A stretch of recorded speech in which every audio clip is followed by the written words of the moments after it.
Hi, good evening. My name is Ibrahim Abdulmalik, and I'm going to be doing my presentation for markets and economies. And I'm going to be talking about Brompton bicycles as a case study, pedaling into the future. Here is my ID. I don't know. Let me bring it a bit closer to the screen. Thank you. All right, then. So, a quick introduction. Brompton Bicycles is quintessentially a British bike production company. Its flagship product is the Brompton, a light and durable bicycle that can be folded conveniently and neatly into the size of a briefcase for easy storage and transportation. Engineer Andrew Ritchie first developed the revolutionary design in his South Kensington flat in 1975, and the design hasn't changed pretty much from what it used to be. Brompton has become a household name known for its revolutionary design, making it very convenient for consumers to know. Brompton, being a bicycle company, is active in a very competitive industry where most players are price takers. Now, over the years of its existence, Brompton has grown considerably. It positions itself as a durable luxury good. And so what we've seen over the years is it trying to increase its production capacity, its number of staff not as significantly, but then coming out with very significant growth in revenues and profits. As at 2020, um, as at 2015 rather, Brompton was projected to make about $7 million, £7 million in profits and produce about 100,000 bikes. It fell short of this by a couple of bikes. I think about produced produced about 70,000 bikes. But even with that in case, Brompton has been able to grow year on year 20%, right? Even at times where there was a recession or a credit crunch, it didn't deter Brompton from its growth. Now, what we want to understand is how did the weakening of the British pound in 2020 affect Brompton's production costs and revenues?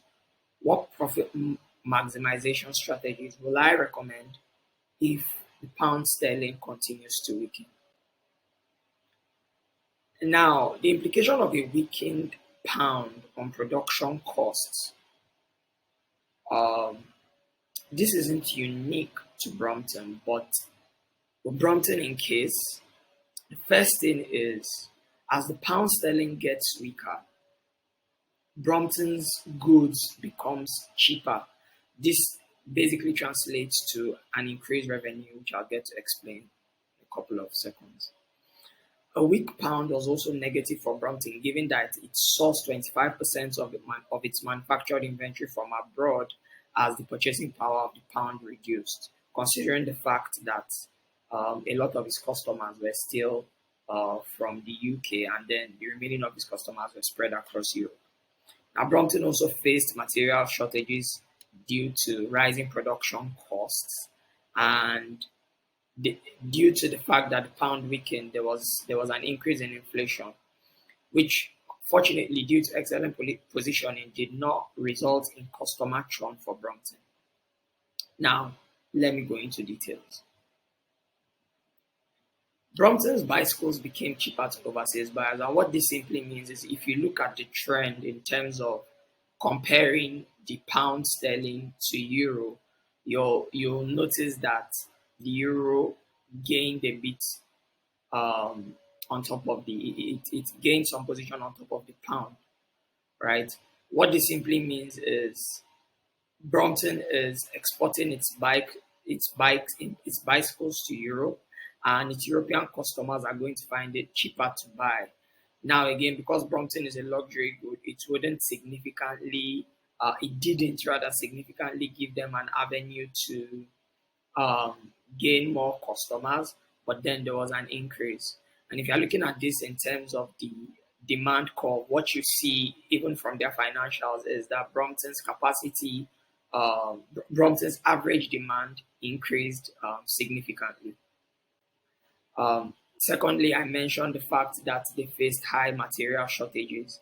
Um, Due to the fact that the pound sterling was weaker, it was quite difficult for them to source materials, amongst which were aluminium, electric chips, stainless steel from a couple of their partners in Taiwan. So these were among the materials of which Brompton was facing supply shortages, and these supply shortages resulted in increased material expenses and basically an increase in the cost of the bikes. Now, this is demonstrated here where you get to understand from their financials um, that the bikes did actually get more expensive. Exports accounted for 68% of bike unit sales. But then again, this was spread across Europe, a couple of countries where they are active. However, when you're looking at the operating costs, you see that it increased as much as 33% in that period, right?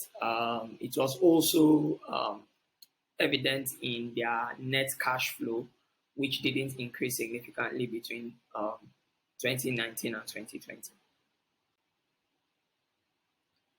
Now, even when it comes to the price elasticity of demand, when you're looking at the fact of how exactly did um, the weakening pound sterling affect Brompton, you've come to see that even from research, um, it was almost it was negligible, right? Because of Brompton's solid positioning, what that simply translated to was the fact that Brompton's bikes did get more expensive, but then the demand didn't it didn't deplete the demand, right? But what we've come to understand with price elasticity is it's a short-term action, and it's a short-term consequence rather of price change. And so over a longer period of time, what you come to see is customers will opt for a cheaper option. But then again, this was positive for Brompton. Now, the maximization strategies that I'll recommend for Brompton are for them to leverage more personalization. We are in the age of individuality due to the prevalence of social media. So what Brompton can do is to build out a platform that allows its customers to really get to interact better with the bike manufacturer Brompton, and even get to build out networks around which they can have better utility of the bikes. Also, they can get to expand strategically into markets that have its existing customers. So you're looking at markets like Germany, where the demand for bikes is high. They can identify these kinds of markets and expand strategically into them. They can also structure long-term plans to ensure better capacity to withstand shocks to its demand. During COVID-19, Brompton witnessed a very high demand for its bikes because of the fact of people who decided that they wanted to be healthier, and Brompton was unable to fulfill this demand. So with better structure, they are able to understand how exactly can we withstand these shocks. Where should we get to source our goods from, source our inventory for production from, so that we have a competitive advantage if at all we're ever to come across these kinds of shocks. And lastly, they should also improve their positioning to gain more customers. The fact that using bikes is borders on the fact of being healthy gives Brompton quite a larger customer share than they currently are playing with. And I feel if they get to do better positioning, they can basically get access to a larger range of customers than they currently do. Um, Thank you very much. This was my presentation for Brompton Bicycles case studies. Thank you.